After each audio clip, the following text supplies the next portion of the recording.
श्री स्वामी समर्थ. जय जय स्वामी समर्थ. स्वागत आहे तुम्हा सर्वांचं माझ्या यूट्यूब चॅनलवरती.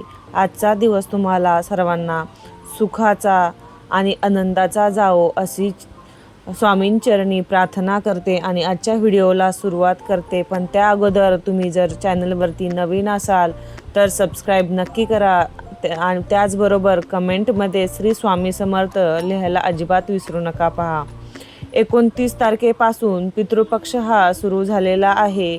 या पितृपंधरवड्यामध्ये आपल्याला अतिशय प्रभावी असा हा उपाय करायचा आहे. पितृदोष असेल तर आपल्याला आपल्या घरामध्ये भांडणे होत असतात, कलह होत असतात, छोट्या छोट्या कारणांवरून सुद्धा भांडणे होत असतात आणि ही जी भांडणं आहेत तर ती खूप मोठी होत जात असतात. त्याचबरोबर मुलांची प्रगती होत नाही, मुलांची अभ्यासात प्रगती होत नाही, मुलं हे चिडचिडी बनतात, त्यांच्या स्वभावामध्ये चेंज होत राहतो. तसेच पतीच्या नोकरीमध्ये प्रगती होत नाही, पतीच्या नोकरीच्या ठिकाणी काम करत असतो तर त्या ठिकाणी त्यांची प्रगती होत नाही. त्याचबरोबर आपल्या ज्या काही इच्छा आहेत त्या इच्छासुद्धा पहा आपल्या पूर्ण होत नाहीत आणि आपले स्वतःची पण जी काही प्रगती आहे ती पण होत नाही. यामध्ये आपल्याला कोणत्या ना कोणत्या प्रकारचे काम करावंसं वाटत नाही, त्याप्रमाणे आळस आपल्याला येत राहतो, कंटाळा येत राहतो. त्याचबरोबर आपल्याला घरामध्ये झोपून राहावंसं वाटतं. अशा या काही अनेक अडचणींना आपल्याला सामोरे जावं लागत असतं. असं काही अनेक अडचणी असतील तर समजून जायचं की तुम्हाला पितृदोष आहे. तर त्याचबरोबर तुम्हाला एक महत्त्वाचे कारण मी सांगणार आहे, ते म्हणजे तुमच्या जेवणामध्ये सतत केस निघतात का? जर केस निघत असतील तर तुम्ही स्वयंपाक करत असताना केस निघत असतील किंवा केल्यानंतर जर निघत असतील, जेवणामध्ये सारखेच केस निघत असतील तर समजून जायचं की तुम्हाला खूपच प्रखर असा पितृदोष आहे. त्यासाठी आपल्याला अगदी साधा सोपा सरळ उपाय एक करायचा आहे. पहा, तुम्हाला माहीतच असेल की या पितृपंधरवड्यामध्ये दानाला आणि स्नानाला अनन्यसाधारण असं महत्त्व असतं. पहा, पितृपक्षामध्ये जर आपण आपल्या पितरांच्या नावाने आपण जर आपल्या पितरांना खाऊ घातलं नाही तर फक्त आपण ज्या ह्या मी गोष्टी सांगणार आहेत तर त्या गोष्टी दान तुम्हाला करायचं आहे. पहा, तरीसुद्धा तुम्हाला त्या पितरांचा आशीर्वाद मिळणार आहे. त्यांची सेवा केली नाही, घडली नाही तुमच्याकडून तर तुम्हाला मी जे काही वस्तू सांगणार आहे त्या नक्की आवर्जून पहा दान करायच्या आहेत. त्यामुळे तुम्हाला तुमच्या पितरांचा आशीर्वाद मिळणार आहे आणि त्याचबरोबर आपल्या मुलाबाळांना आपल्या पितरांचा आशीर्वादसुद्धा मिळणार आहे. इतका असा हा प्रभावशाली उपाय हा मी तुम्हाला सांगणार आहे. त्यामुळे व्हिडिओ स्किप न करता व्हिडिओ पूर्ण पहा, त्यामुळं तुमच्यापर्यंत योग्य ती इन्फॉर्मेशन पोहोचेल. पहा, दान केल्यामुळे आपल्या जीवनामध्ये जे काही संकट असतात ते नष्ट होतात आणि दान केल्यामुळे आपल्याला आपल्या पितरांचा कृपा आशीर्वाद हा मिळत असतो. पहा, तर त्यासाठी आपल्याला आपल्या पितरांच्या नावाने तुम्हाला काही वस्तू ज्या आहेत ते आपल्याला दान करायचे आहेत. या वस्तू तुम्ही कुठे दान करू शकता? पहा, मग तुम्ही अनाथ आश्रमामध्ये जाऊन दान करू शकता किंवा एखाद्या गरजू व्यक्तीला सुद्धा तुम्ही या वस्तू दान करू शकता किंवा रोडवर जे बसलेली लोक असतात त्यांना सुद्धा हे तुम्ही दान करू शकता.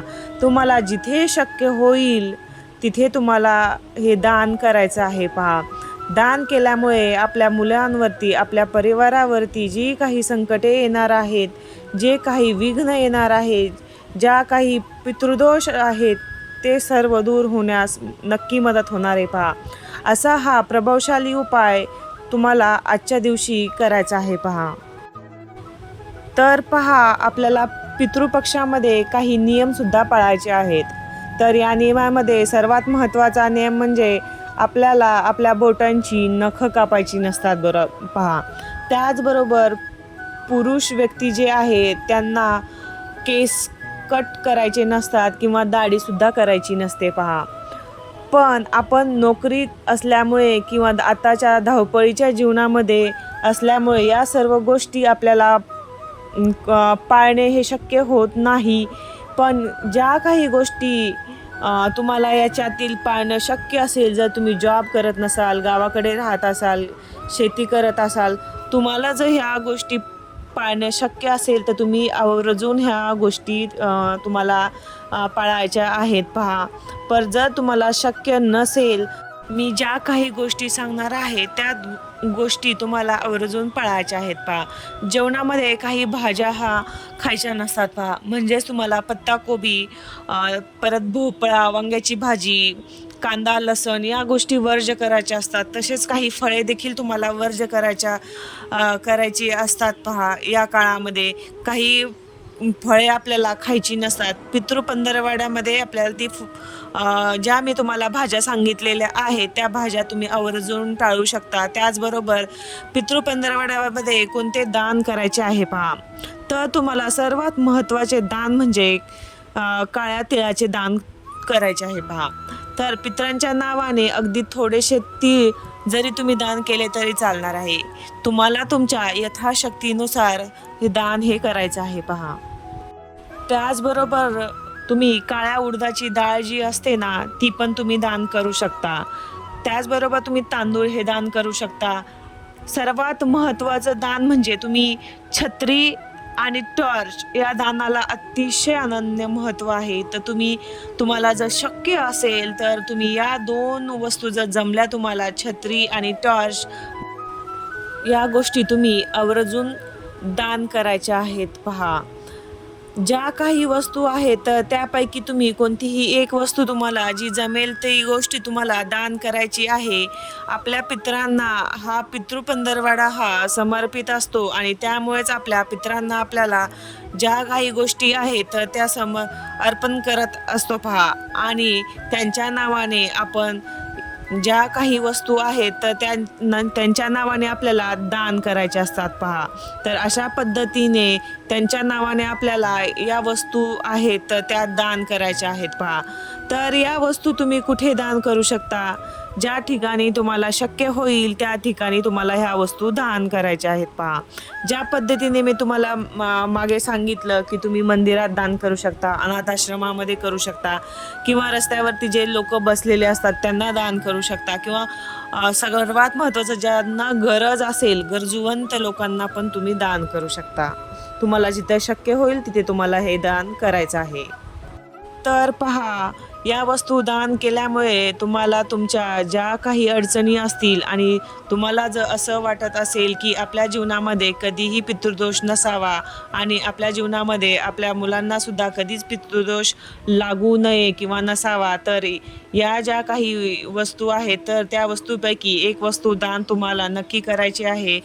आणि त्यातल्या त्यात तुम्ही छत्री किंवा टॉर्च या 2 गोष्टी जर तुम्हाला शक्य असेल तर तुम्हाला नक्कीच दान करायच्या आहेत पहा. जर तुम्ही छत्री किंवा टॉर्च या 2 गोष्टी ज्या आहेत तर या 2 गोष्टी जर तुम्ही दान केल्या तर तुम्हाला त्याचा कित्येक पटीने पुण्य प्राप्त होत असतं पहा. तर तुम्हाला जर शक्य असेल तर तुम्ही या 2 गोष्टींपैकी एक गोष्ट दान करू शकता पहा. जर तुम्हाला शक्य नसेल तर तुम्ही इतर ज्या गोष्टी मी सांगितलेल्या आहेत, काळे तीळ सांगितलेले आहे, काळे तुम्हाला उडीद सांगितलेले आहे, तांदूळ सांगितलेले आहेत, यापैकी कुठल्याही वस्तू तुम्ही तुमच्या यथाशक्तीनुसार तुम्ही दान करायच्या आहेत पहा. या गोष्टी दान कराल तर तेव्हा तुमच्या जीवनामध्ये चमत्कारिक बदल घडायला सुरुवात होतील. त्याचबरोबर तुमच्या मुलांची प्रगती होणार आहे, त्याचबरोबर तुमच्या पतीची प्रगती होणार आहे, तशीच तुमच्या घराची ही खूप उत्तरोत्तर प्रगती होणार आहे, तुमच्या स्वतःची सुद्धा प्रगती होणार आहे. त्यामुळे तुम्हाला जर शक्य असेल तर छत्री आणि टॉर्च हे 2 दान करायला अजिबात विसरू नका. त्याचबरोबर तुमच्या पितरांचा जो काही कृपा आशीर्वाद आहे तो सुद्धा तुम्हाला नक्कीच प्राप्त होणार आहे. आणि जे काही तुमचे दोष लागलेले आहे तुम्हाला, ते दोष आपल्याला का लागतात? कारण आपण ज्या काही त्यांच्या विशिष्ट तिथी असतात तर त्या तिथीला आपण बऱ्याच वेळेला काय होतं तर आपल्याकडून त्यांचं स्मरण करणे आपल्याकडून शक्य होत नाही, किंवा त्यांची सेवा करणे आपल्याला शक्य होत नाही किंवा आपल्या लक्षात राहत नाही, तर त्यासाठीच अगदी साधा सोपा सरळ हा उपाय आपल्याला पितरांसाठी आपण करत असतो पहा.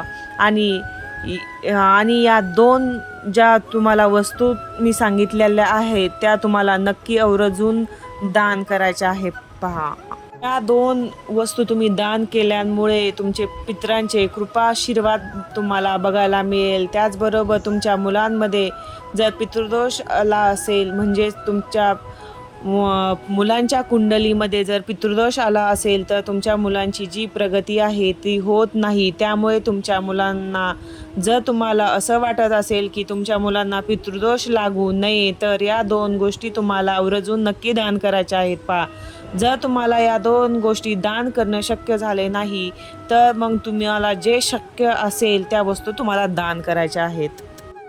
पण एवढं तुम्हाला आवर्जून लक्षात ठेवायचं आहे की पितृ पंधरवड्यामध्ये आपल्याला काही ना काही आपल्या पितरांसाठी, आपल्या पितरांच्या स्मरणार्थ आपल्याला काही ना काही दान हे आवर्जून करायचं आहे.